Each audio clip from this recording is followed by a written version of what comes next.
Gabby, I think you're still sharing your screen. You can pop off screen share. Yeah, there we go. Awesome.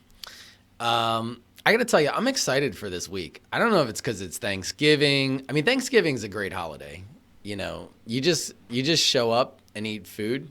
Like, you don't have to buy presents beforehand. There's not a ton of stress that goes into it. So I'm excited for this week. We all have the day off to hopefully enjoy some time with family and friends. And we find ourselves about midway through the quarter. And this is the last quarter of the year. So today with Rhino Operating System, we're going to talk a little bit about finishing well. We're going to talk about finishing a quarter well, finishing a year well. Just a quick refresher, particularly a kind of an overview for those of you that might be new. What the heck is the Rhino Operating System? Well, it's these 5 components that make up the Rhino Operating System. The who component, this is all about your unique individual DNA, how we're wired and the one-of-a-kind self that you are. The why component then is, once you understand your who, understanding your purpose, kind of what drives you towards your passions in life. And then after understanding that why component, the what component is all about the intersection of your passion and your proficiency. So whether it's personal or professional, it's the things that you do that most kind of live out your unique DNA. From there, it's the how component. This is how do we execute on our goals, setting goals and knocking them down one at a time. And then the when component is all about maximum rhythms of productivity. And today's session is going to be in the the how component, which is really, again, all about goal setting and achieving our goals. So before we jump into our session for today, we're going to do a quick Zoom poll. So what I would love to hear from each of you is, what are the primary challenges that you face when staying motivated to finish your goals? So if there's just one, what is that primary challenge that you face? If there are multiple, what are the primary challenges that you face when you're staying motivated to finish your goals? There is sort of an other one. So if we didn't capture, the one that most resonates with you, you can pick that as well. But what are the things that really prevent you from accomplishing your goals? Is it self-doubt, distractions, lack of clear purpose, procrastination, overwhelm, prioritization issues, perfectionism, or is it just something else? All right, looks like we've got most of you in. Last couple seconds here to fill it out if you haven't already. All right, let me go ahead and share the results with you all. Obviously, this is anonymous as usual, so it looks like the 2 most answered are distractions and overwhelm and prioritization issues. Now, interestingly, somebody, there wasn't one here that wasn't mentioned. So it seems like all of these tend to be issues that we all struggle with, whether it be self-doubt, lack of clear purpose, procrastination, perfectionism. Anybody brave that picked other that wants to come off and say what your other was? Maybe it's something that wasn't listed here, but that you, Sean posted in the chat, Mel's long IT emails. That definitely prevents us all from accomplishing our rocks. There's no doubt about that, for sure. I like to read them before I go to bed. They help me fall asleep. So thank you, Mel, for those emails. Shannon loves them. So, hey, you're getting some love in the chat. Anybody want to come off mute real quick if you answered other? No big deal if you don't. But if you answered other, what is the thing that's preventing you from accomplishing your goals?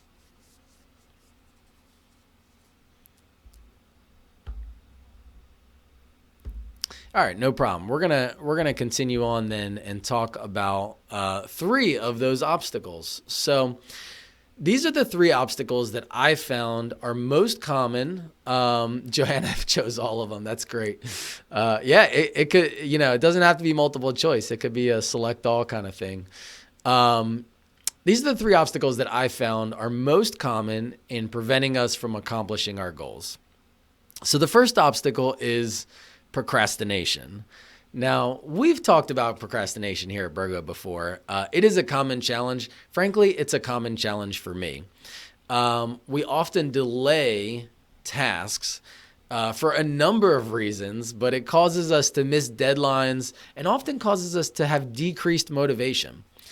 So if you're struggling with procrastination, you might take a minute to ask yourself, why am I procrastinating? Is it because that rock or that project is not in your desire zone? Did you maybe lose connection with the original purpose or the why behind that goal? Is it because it feels overwhelming? Maybe there's an opportunity to break it down into smaller, actionable steps and accomplish those one at a time. But either way, procrastination is a common obstacle for sure. And when we notice ourselves procrastinating, that can actually be a gift to us to allow us to ask the question of what is the underlying issue here? Maybe it was a bad goal to begin with, or maybe the procrastination is an indicator that we need to take a good, long, hard look at ourselves and ask like, hey, am I the right person to be working on this goal? So procrastination is definitely a very common obstacle for us finishing well, accomplishing our goals. And the second obstacle is this. It is perfectionism. So again, this is something I struggle with, but striving for perfectionism can often become a very real barrier to completing a goal.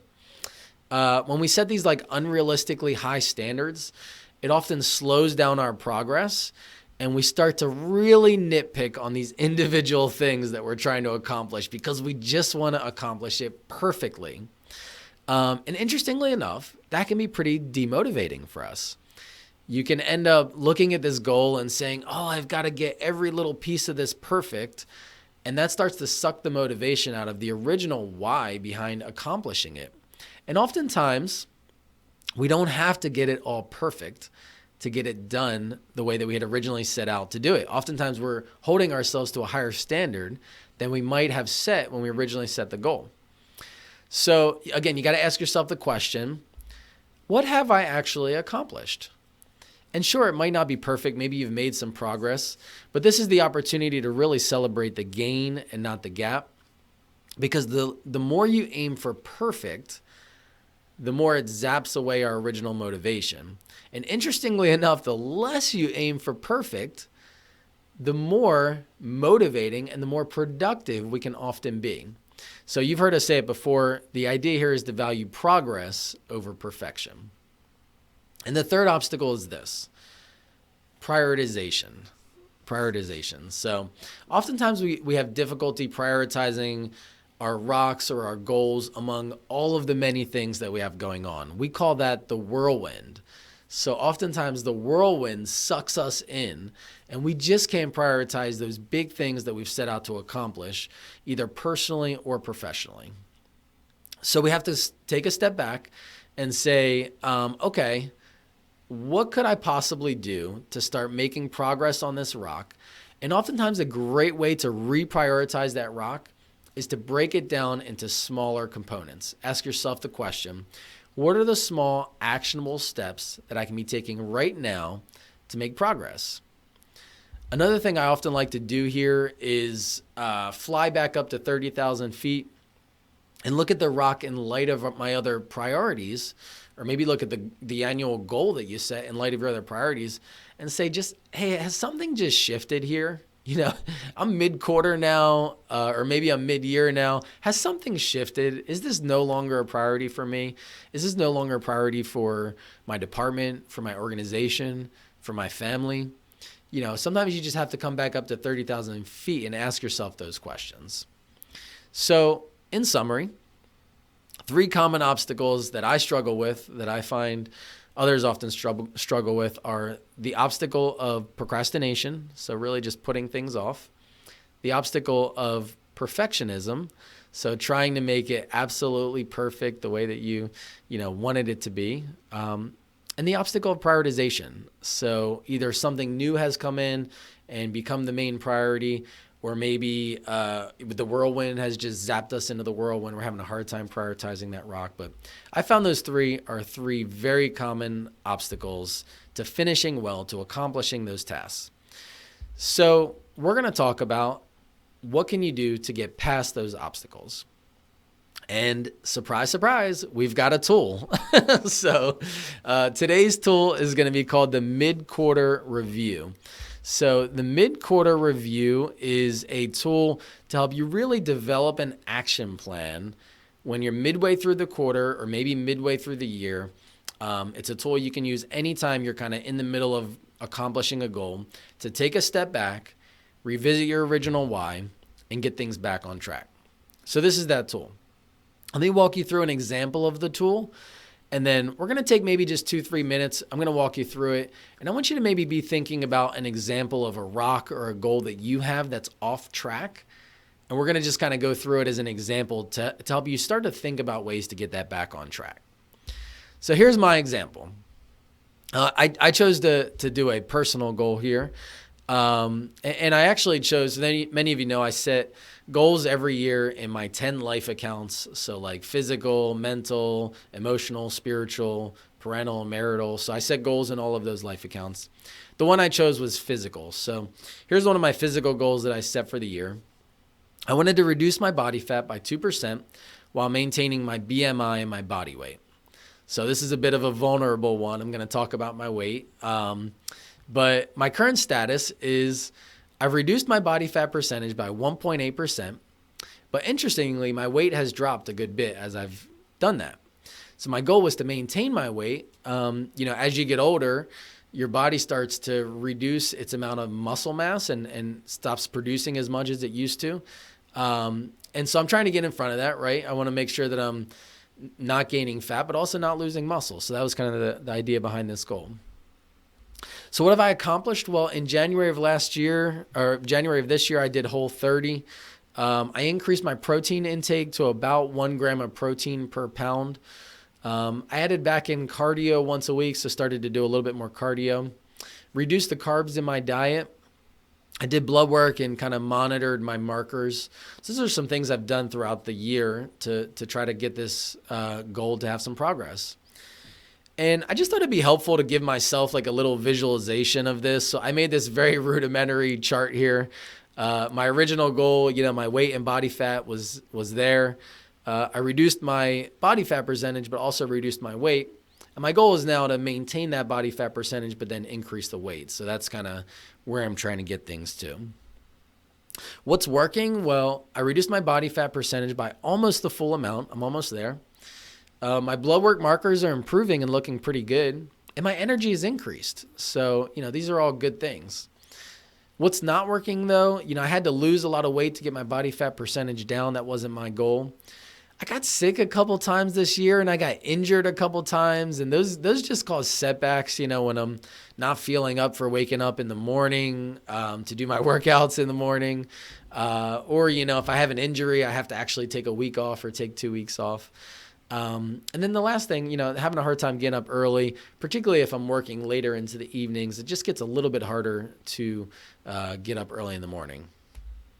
So first of all, I want to reconnect to my why behind this goal. So why the heck did I want to kind of manage my body fat and my weight a little bit better? Well, for me, this is all about staying young and being active so that I can play with my kids. My 3 girls are wild. They love to wrestle and fight, and I usually come home to getting punched by one of them. I mean, this is just the way it works in our household. But I also just want to be able to play with my grandkids. And heck, maybe my great-grandkids, great-great-grandkids, who knows? Nothing's off the table. But for me, it's not about, how do I look? It's really about I want to be energized so I can play with my kids and play with my grandkids. So now that I've reconnected to my original motivation, what are some few action items that I could take? Well, I could schedule and complete a multi-day fast by the end of the year. I could set my alarm to get me up at 6:50 and then maybe 6:15 and then maybe 6 o'clock, kind of work my way into the earlier wake-ups. I woke up at 5:30 this morning. God only knows why. But, I could really start to kind of creep that forward to give me more time for my morning routine. And I could increase my protein intake to maybe 1.2 grams of protein per pound. So those are some action items that I could take to get this goal back on track. But here's the thing. Here's why I picked this goal. There is no way that I can accomplish what I originally set out to do by the end of the year, right? It's just not going to happen. You can't just force your body to gain weight, gain muscle, lose body fat, right? It just doesn't happen in 6 weeks. So this is an example of progress over perfection. This is a goal where I might have to just take a loss on this goal, but can I celebrate what I have done? And maybe this informs my goal for next year. So it's just important to remember that you gotta reconnect to your why. So yes, I can still accomplish this motivation, this purpose, the reason I originally set out to accomplish this, even if I don't fully get the goal done the way that I had originally hoped for. And I'm a perfectionist. It's going to drive me nuts to not get a goal done that I had originally set out to do. All right, let's go through it with an example for you all. Kim just posted in the chat a fillable PDF of this tool. Go ahead and click on that fillable PDF. We're not going to take a ton of time to do this today. I'm only going to spend about 30 seconds on each section, so less than 3-4 minutes to go through the whole tool. But I at least want to get you started. I want to start building traction towards what you're trying to accomplish with each of your goals and rocks. So I want you to pick a goal, whether it be personal or professional, that you feel like is at risk of getting it done the way you had originally hoped to get it done. So that could be one of your annual goals for this year that's more in your life plan. That could be one of your rocks this quarter that you feel like is off track. Go ahead and write down the original goal and the current status of that goal. Once you've got that down, start to just think about what have you already accomplished. Now, we're about 6 weeks into the quarter. I hope you've done something. If you haven't done anything, you're going to leave this blank. But, write down a couple things that you've done, even if it's just been brainstorming how to accomplish the rock, whatever it is that you've done. Go ahead and write that down in section 2. All right, section 3. This is really where the rubber hits the road. What's working and what's not working? So start to just fill this out in terms of what are the things that are working, as you've looked to kind of originally accomplish the goal you've originally tried to accomplish, and what's not working. What are just the things that you feel like are not working, maybe need to change. I know I'm flying through this. You'll have this tool. You can work through it on your own after the fact. Now, take a second to reconnect with your original motivation for this goal. This, again, you got to get up to 30,000 feet. When I originally set this rock, or I originally set this goal, why did I care about this thing? Like, why did I care?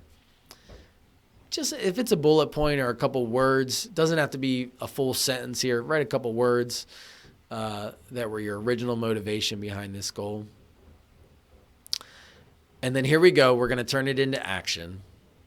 Pick at least one action step that you can do this week to move this thing forward.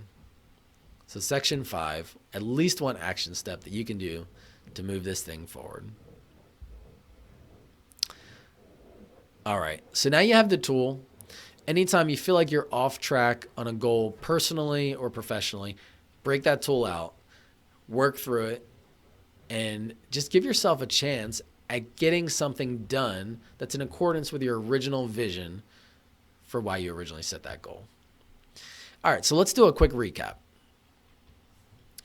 First of all, the 3 obstacles that we talked about that are the common obstacles for you finishing well and getting those goals done are the obstacle of procrastination, perfectionism, and prioritization. So just remember that those obstacles don't have to prevent us from getting progress towards what we wanted to accomplish. And we've got tools and we've got teamwork to make progress. So enlist accountability, get folks around you, share this with, maybe your boss if you're working through it with them. Here are a couple kind of action items that you can do after today to keep making progress on your goal. The first is create a visual progress tracker. So I think that PDF is a great place to start. By the way, you'll notice that PDF actually includes all 3 of my suggested action items.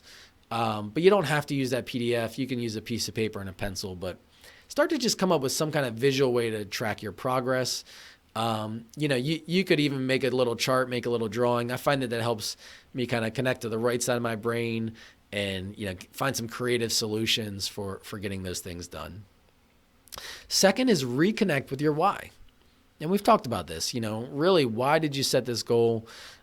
Just reconnecting with that might be enough to get it off center. Even if you don't come up with additional action items, even if you do nothing else, just reconnecting with that purpose might be enough to increase that motivation and get you going on the goal. Again, this is a time too where we've got Thanksgiving this week. We've got, holidays coming up, Christmas, everything else.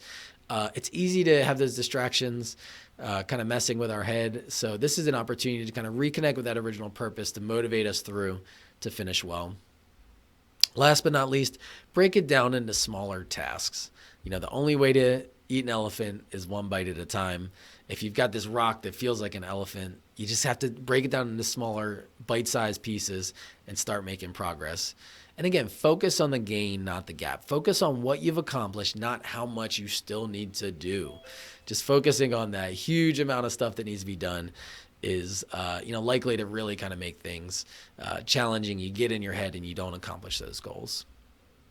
So that's it. Here's to finishing strong, finish this quarter strong, finish this year strong.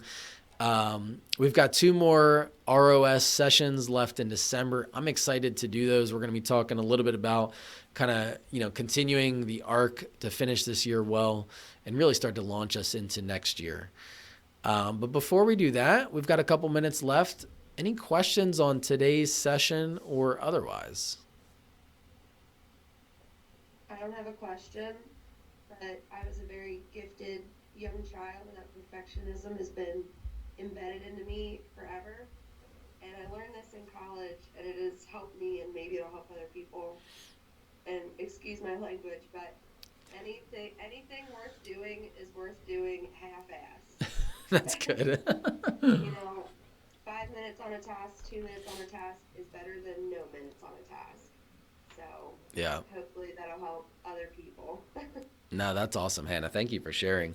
Yeah, it's interesting. I feel like my perfectionism is also ingrained in me from like my childhood. It's one of those things, and I've tried to be really careful about this now that I have 3 girls that are younger, and I'm trying to motivate them. But oftentimes, what we do to motivate our children is we celebrate when they do things well, right? Like they bring home that report card and they've got A, B, A, and you say, what happened with the B? It's just like, and now you're starting to build perfectionism in these kids at a young age. So what we've tried to do is just celebrate the effort as opposed to the outcome. So, hey, it's like if our one child doesn't really like to eat broccoli and she tried a bite of broccoli, but she didn't finish it, we say, I can tell you tried really hard at that. Thank you for trying so hard. You did a great job trying hard, right? Celebrate the effort, not the outcome. Because otherwise we're just continuing this trend of building perfectionism into our own kids. So it's something we think about a lot. And I would agree with you. I've sort of struggled with that personally, as I was kind of raised that way as well. And I've had to rewire myself to say, okay, and I love your expression, anything worth doing is worth doing half-ass, or, anytime you've set a goal for doing something, it's worth just making progress on it, as opposed to saying, okay, well, I'm not going to do it, or I'm going to do it perfect. It's just not that. We often come up with this like it's bifurcated. It's one or the other. It's binary, but there's room for a middle ground there. And Gabby, I like broccoli too. I mean, I don't know why I use that as an example. And actually, our kids like broccoli. So, what else? What other questions, comments? Andrew, on the action section, what if you struggle with the action? Like if the task that you can only think of one action that you have to take that will help you get back on track, but that one action is what the roadblock is. How do you, like, is there a way to like deeper analyze that to help figure out why is that action so allowing you just to pick up and go? It's a good question, Mel. I kind of want to dig in here, but I don't want to expose you for the specific example that you're bringing up. So I don't mind oversharing. I'm trying to lose weight. I got the treadmill. I Okay. got all the stuff. I gave myself a task and a goal of like getting on it once a day and putting it underneath my desk. And for the first 2 days, it was great, exciting, shiny, and new, and I was doing it. And the last like 5 days, I haven't done this. So I'm like, how do I? The one task is pull the treadmill out, raise the desk, and walk on it until for once a day. Yeah. So when you feel, and we can obviously take this offline again. I don't want to dig too much into a personal issue, but in the days that you're not doing it, what does that look like for you? So, you know, what is kind of the blocker to you not doing it? Is it you ran out of time? You're not motivated? Like what's the blocker? That's the question I'm not asking. That's the question you're asking. Okay. So, I mean, that's something I would just sit with. If I were you, I would just sit down, find 5 quiet minutes in the morning or at night, and take a piece of paper and a pencil and say, why do I not want to walk on this treadmill? Like, I bought this thing, it's shiny and new, and I like shiny new stuff. I felt like I wanted to do it, so why do I not want to do it now? And just journal. I always find that I have to get the pencil going on the paper before I start to really understand the download of what's happening in my head. This might just be me, but I've become like a huge advocate of journaling for this reason. If I get the pencil moving and just start to journal, suddenly, I don't know, it's my ADD goes away and I'm able to start to really understand my thoughts better. So I would just encourage you to start journaling about it and see if you can understand a bit of motivation. And honestly, another thing to do, Mel, ask people that know you. So ask your spouse, ask your friends, ask people that know you, because oftentimes we don't see ourselves the way that others see us. So that's the great thing about our friends and our family is they can hold a mirror up to us and say, you know, Andrew, here's what's really going on. You know, Mel, here's what's really going on. That makes sense? That makes a lot of sense, actually. Yeah. Yeah. Oh man, we're getting some good stuff here in the chat. People are opening up and being vulnerable. This is great. I appreciate you all.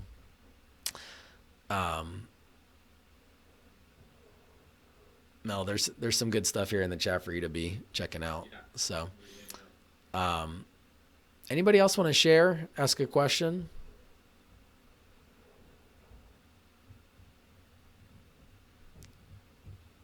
All right. Well, thank you, Hannah and Mel, for being willing to be a little bit vulnerable on today's call. Thank you, everybody, for listening in. Make it a great week, improving lives through real estate and eating turkey. We'll see you all next time.